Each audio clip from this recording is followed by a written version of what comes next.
Welcome to another episode of Sold and Closed. This week, I had the pleasure of sitting down with Tiwoni, otherwise known as Townhouse Tay. We had a lot to talk about. It was very inspiring, and I hope you enjoy it.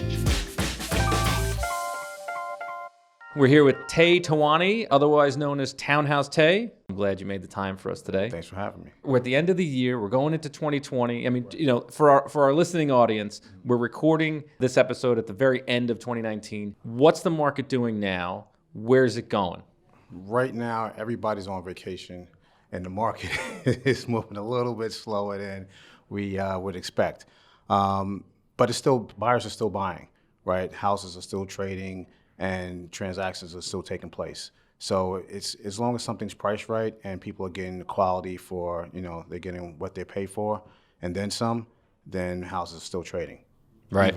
Even in as cold as it is today, 17 degrees. Right. Right. Someone's out there buying. Yeah. And right now I'm going to hurry up and get with them. Right. After this meeting. And they're probably getting a good deal. They're getting a great deal. Buying right now. Deal. Absolutely. How did you get this name Townhouse Tay? Okay. So I first bought my first townhouse when I was 25, 26. And I was an IT guy. I was working at Columbia University, and I was the radiology manager for the IT department. Right. So been an IT guy for many years, but real estate was my passion. I didn't know it at the time. I initially was looking for a condo and a nice car and a lot of women. That was the goal. It's the dream. That was the goal at 25, 26, right? Yeah, of course, yeah. So I started looking in Jersey because a lot of my friends started moving out of Harlem and they were looking in Jersey. And a lot of them found houses there, and I started to follow suit. Right. So I started going over to Jersey every weekend, wasting a realtor's time because I didn't know what I was looking for. And I met a woman at the state office. Actually, my mom met a woman at the state office building, and she said, "Oh, my son's looking to buy." She was a big real estate agent in Harlem at the time. And she said, "Have him come to my office." I went down to her office, and she said, "Okay, I have something that's under construction, but you can go take a look at it." So she sends me out to take a look at this house with another broker. And as soon as I walked into this house, it was a 3-family. It was under construction. And we did the walkthrough, and the broker explained to me, you would have a duplex, outdoor space, and you'll have 2 rental units up top that would help pay for the mortgage.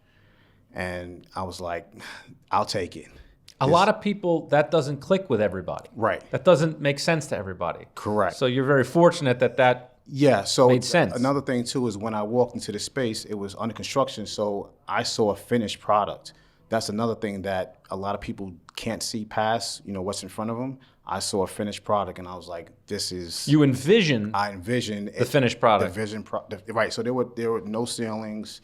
Guys are walking around with concrete and blocks. And a lot of people else. walk into a situation like that. I mean, in your experience now as a real estate agent, when you bring buyers into, do you find that many buyers or most buyers are turned off by this? Yeah, some buyers are. But that's where the deals are. That's where the deals are. For the most part. Right. But you have to have the vision, right? You have to be able to see past what's in front of you and see what it could be. And you saw that at 25, 26 years old. I saw it right away. That's beautiful. Right away. That's beautiful. Right away. And you bought it? I brought it, still have it to today. And I was able to take out equity from that house and buy another house, and I kept going from there.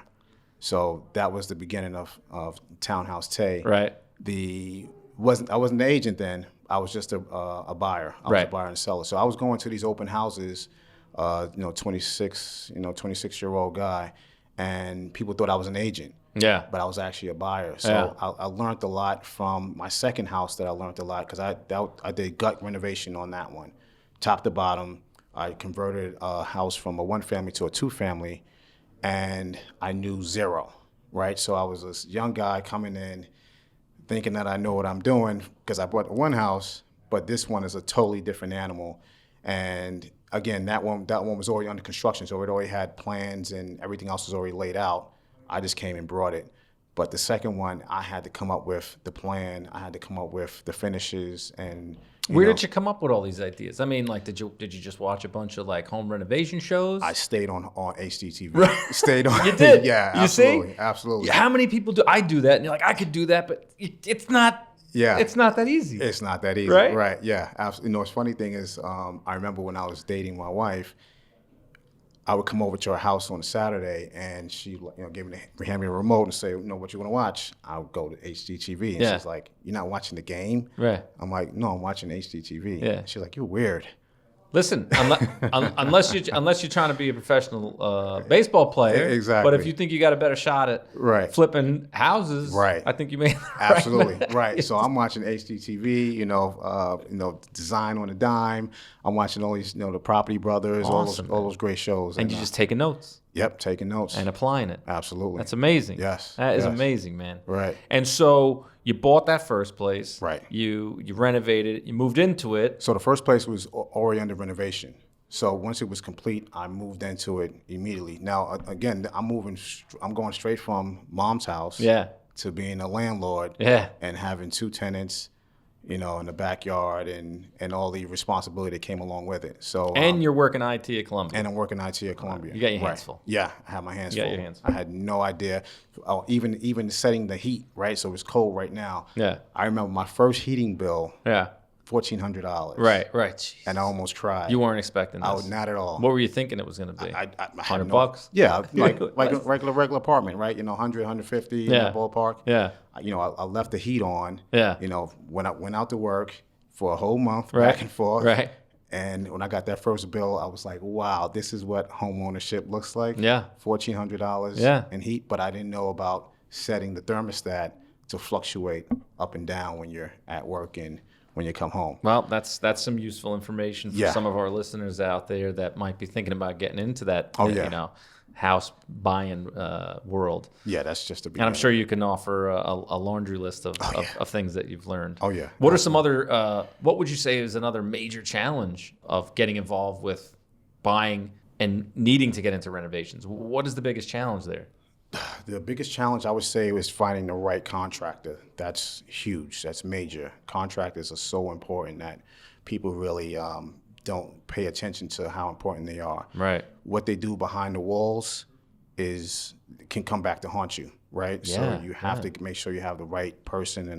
And I had a nightmare. My second renovation, I had the wrong contractor, and I was young and naive, and I had no idea what was going on. And I found out luckily I found out earlier than before he completed. So I ended up firing the guy, but I had to find someone else that was good, and it took me time and money. So that second renovation took me 2 years. Wow. Yeah. Wow. And 2 years. There was nobody living there? No one was living there. Oh, you're paying every month. Yep, I'm paying every month. So I had 2 mortgages, 2 Con Ed bills, you name it, 2 insurance, taxes, everything. Yeah. And it was hard for me to manage two properties as well as a regular 9-to-5 job.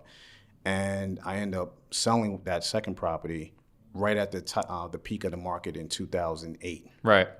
Before it dropped. I literally sold that house, and maybe 2 weeks later, the market dropped. Wow. And everyone thought I was a genius. Yeah. They were like, did you? How did you know?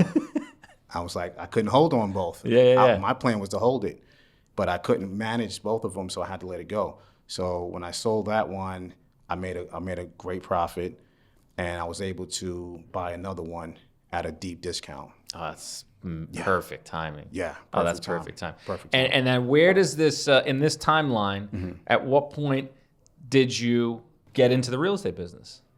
Right. So after I bought the third house, I got into the real estate business. I was working for Columbia University, and I was there for about 5-6 years. And again, IT manager, and I'm working with doctors. I'm managing 90 some odd doctors, and I felt that my time wasn't being well spent. I was, kind of busting my hump and not being appreciated. So I gave, I remember I sat down with my wife. I was like, look, I'm thinking about leaving this completely and switching into IT. And she was like, or what? Switching into real estate. I'm sorry, into real estate. Yeah. And she was like, are you sure? Yeah. Like, this is a safe, secure job. What's the salary? 0. Exactly, right. Oh, there's no net, right? There's no guaranteed anything. Eat what you kill. You eat what you kill, right. So, but at the same time, I knew real estate was my passion because I saw how much I was into the first one. I saw how much I made off of it. And I remember crying about my first sale, the one I renovated at the top of the market and I sold. I remember crying to my accountant. I was like, oh man, it took me 2 years to renovate this house and it was horrible and I had a bad contractor and they tried to take advantage of me and and he was like, Tay, look how much you made. He was like, where else can you make this type of money? And that put things in perspective for me. And I was like, you're right. I can do this again. It was worth it. It was worth the headache. It was worth the hassle. Yeah. So I can't tell you how much I made, but it was Why not?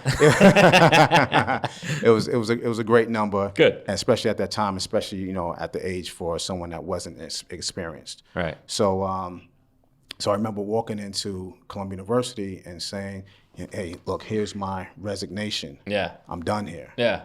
And I fired them on Friday because that's when they usually fire people. Right. So I waited till Friday. You fired them. And I fired them. And I remember my director at the time saying, are you sure you want to do this? Because you're burning a bridge here. There's no coming back. And I was like, that's the whole purpose. I want to make sure I don't double back and come back and say, can you please hire me again? I want to make sure that there's no way I'm burning the boat so you can't come back to the island. Yeah. Right. So I want to be on this side of just people that go out there every day and bust their hump for themselves, for their own business. Yeah. So I did it, and that was like the most rewarding, probably the most rewarding day of my life outside of having my son. Nice. Yeah. Nice. Yeah. How old's your son now? 17. Oh my God. Yeah. Really? Yeah. I was thinking you were going to say like I 5. I know I look like I'm 21. Seriously, man. Yeah. I mean, I've got an 8-year-old and a 5-year-old, and I was thinking, same thing, man. Yeah. Damn, 17, good for 17, you, man. yeah. Good for you. Yeah, thank you got some secrets, man. Absolutely. How to live a long life, how to flip some real estate.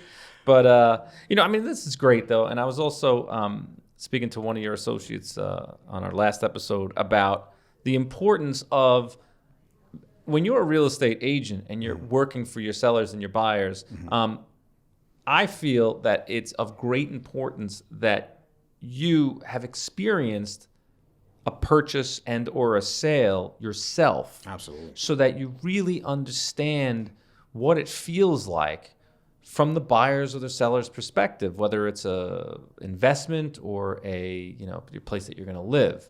I just think it's important. I mean, I've done it. I've sold real estate. And then I as a real estate agent, I've also bought and sold real estate as a buyer and a seller, right? Both co-ops and condos. So it really teaches you something. It really teaches you something. Absolutely. I was with a client last night, and this is their first time buying, and they were like super nervous. And I remember me being in that same seat and being extremely nervous because you're walking into something that you're putting all your savings into this property, and you don't know what's going to happen in the future. So, I knew exactly where he was, and I was able to talk him off the ledge and say, it's going to be okay. Nice. Tell me about how real estate the real estate market has affected Harlem, and you also do a lot of business in Harlem. A lot of the townhouses you Absolutely. are the ones that you own are in Harlem. Correct. So you know this market very well. The Harlem market is booming right now. I don't want anybody else to come into it. I feel you. The Harlem market is doing really well, as opposed to, again, I grew up in Harlem, so I've seen the complete transformation. Being there in the 80s where no one wanted to be there. I didn't want to be there back then either because it was really, really rough time. Yeah. And so like I mentioned before, a lot of my friends, us growing up there, we were like, as soon as I get a chance, I'm gone. Right. And they had that same mentality when they became adults, and they're like, you know what? I'm making good money. My wife's making good money. I'm moving my family to Jersey.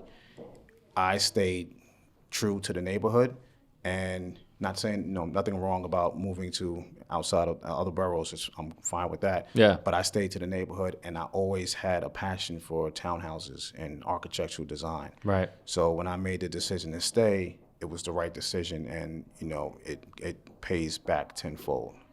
So it's safe to say that if anybody out there is looking to buy or sell, specifically a townhouse in or around Harlem, it would make sense to contact me. It would, wouldn't it? Yeah, a lot of sense. I feel you, man. I feel you. So now, to some of our listeners out there that might be real estate agents up and coming, and not necessarily in the New York market, just anywhere around the country, What advice can you offer to those individuals in terms of what they should be doing? Maybe what are some roadblocks that they should be watching out for as they grow their business? As they grow their business, well, first thing I would tell any agent walking into the business or thinking about coming into business is not like it is on TV. It's not what you see on those shows. It's not a 15-minute deal, and then next you know you're getting hundreds of thousands of dollars pouring into your account. I thought it was that easy, though. It's not that easy. You get easy. your license. Yeah, you get your license. And then the money just starts falling. And you get a phone call, you make another phone call, and then the deal is done. And that's it. Right. That's it. Yeah. Billionaire. And believe it or not, people really think it's that easy. And a lot of people, I don't even know what the turnaround rate is, where people come into the business, they're here for 6 months to a year, and then they're back out because they can't maintain their household. Well, I don't know if the statistic still holds true, but I know there was always this sort of like rule of thumb that 10% of the agents not control, but they're responsible for 90% of the transactions. I'm not 100% sure on those numbers. I hope I'm in that 10%. Right. Well, it seems like if not getting in there. Yeah. So I mean, there are a lot. There are a few experts that have a strong hold on the market. They really understand how this business works, and it's like you have to study. You have to do a lot of homework, and you have to find out exactly where you fit in. And be the best at your craft. I've been around this business 20 years in this market, in this Manhattan market. I used to practice real estate in this market prior to starting this marketing company, and so I've worked with the best of them, and I feel like there are just a lot of the same names throughout the past 2 decades, with a few new ones that stay. But I do feel that 10, 15% of the agents are out there, like yourself, making deals happen and are responsible for 80, 90% of the transactions that are going on. Right. Well, there's always someone new coming up too, right? Oh, yeah. So when I was a buyer, there was one woman that had a strong hold on Harlem. Everything moving had to go through her. Yeah. And now she's my competition. Now she's not even my competition. Like she's seen me come up into the business and take off. Yeah. So I always consider myself the LeBron James of real estate. Right. So I'm off the bench. Right. And hungry. Yeah. And not just. And that's another thing too. I would advise people, don't come into the business just because you think you're going to make money. Yeah. You have to come into the business because you want to be here and you have a passion to help people, and also you have to have passion for real estate because you got to know what you're talking about. Yeah. Talk to me about the most exciting transaction that you've made thus far. The most exciting sale. I mean, this is called Sold and Closed. We should talk about something that, you sold and closed that was exciting. I sold 2 townhouses on the same block to one individual for $6.6 million in Harlem. And he just kind of fell into my lap. We had a conversation, and he knew right away that I knew what I was talking about, and that's key, right? So otherwise, he was in communication with other brokers as well. And once we had that's important. That's important. That's important because you see, and I don't mean to cut you. Going back to what you were just saying earlier, I mean, had this person fallen on your lap, right? Mm-hmm. And you had just gotten the business, and you didn't have experience doing it yourself, you were not making that deal at all. At all. At all.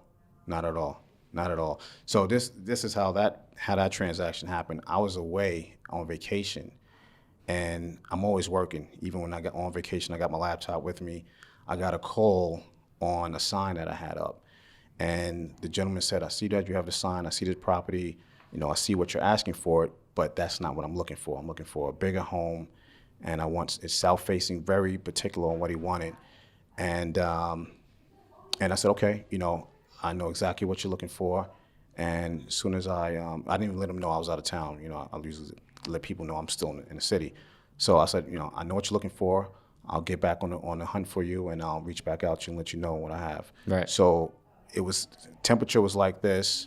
It was actually lower than this when I came back. Does it get lower than this? Yeah, it does. And I remember taking a screenshot of my phone. It was maybe 1 degrees. Oh, it was really, really cold out, brutal. And I went and knocked on this woman's door and said, I have someone that's interested in buying your home. Would you be interested in selling? And she said, Get the hell out of my get out my front stoop. So this is a little trick that I did when I was and I was starting out too. I looked at the forecast and I saw that everyone is going to be home right now. There's no one out in the streets. Smart. So that was the time for me to strike. I was like, okay, now's the time. So I put my suit on and I'm walking in the snow with my shoes. I took my hat off and I'm knocking on this lady's door and I said, I have somebody that's interested in your home. So that sent a message to her that I'm serious and this buyer is serious as well. And how did you know that home was right for him? Because he gave me a description of what he's looking for. And you knew that because I'm Townhouse Tay. There you right? go. There you go. I love it. We're coming full circle. Yeah. Here. So it was actually a block that I always wanted to be on as a kid. So I knew every house, and I've been inside of a lot of them during open house tours. I would go inside and take a look. And even when I was a buyer, I was looking inside these homes. So when he gave me a description of what he wanted, I said, okay, I know exactly what you want. And I came in, knocked on this woman's door, and she said, okay, give me your card and I'll reach back out to you. And gave her my card. She didn't reach back out to me. I waited again, another week, snow, below 0. And I went back again, knocked on the door. It's me again. I have a serious buyer, and I think we need to meet. And that second time, she took me extremely seriously. It was like, this guy's either crazy or he has somebody real. Wow, man. Right. And you made that happen. And I made it happen. Right. And I did the same thing next door. So there were literally... You knocked on the neighbor's door. I knocked on, got Once the you got door. something going with this. Yep. So I had that one already kind of locked in, and then I had the other one kind of brewing, right? So I knocked on the neighbor's door, and a lot of pushback, but she was like, okay, we'll have a meeting. So I set up the meeting. He did the walkthrough, and he came outside. I remember that day too. He came outside and said, I'm going to take it, $3.5 million. I'm going to take it, and don't put the offer in yet. We'll wait a week, but I'm taking it. And I was like, he doesn't even know I'm getting next door for him lined up already. He was taking the first deal, the first house I took him into, but I had another one set up for him. So that one I was working on, but we did the walkthrough for the first one, and he's like, I'm taking that one. And then I had the other one brewing. And then eventually the owner said, if you give me my number, then I'll make that happen. You got him the number. I got him the number. Must be a client for life. Yeah. Right? Absolutely. That's a hell of a deal, Tay. Oh, yeah. Sir, I admire your hard work. Thank you. And I look forward to having you on this show again. Okay. I look forward to working with you on some marketing projects. Yes. Or at the very least, show me around Harlem. Show me some of those townhouses. Maybe I'll be able to buy one day. Definitely. But if I'm Keep going doing what to, you're doing. Keep doing what you're doing. I'm coming to you. I'm gonna sell you too. You're gonna start with one, man. Start with one. Well, listen. If anybody's going up to Harlem and buying a townhouse, how do they find you? Where do they find you on social media? Townhouse Tay I'm at Townhouse Tay. Is it at Townhouse Right, out Tay? Townhouse Tay on Instagram and social media. Facebook, Tiwoni, Townhouse Tay. Either way, you can find me. All right. You Google me, you can't come to Harlem without knowing who I am. Sounds good to me. All right. Well, sir, it's been a pleasure. Same here. And I wish you all the best in the new year. All the And I'm best. sure I'll see you very soon. Absolutely. All right, sir. All right. Thank you. Pleasure. Thank you. All right. Thank you. Thank you. All right.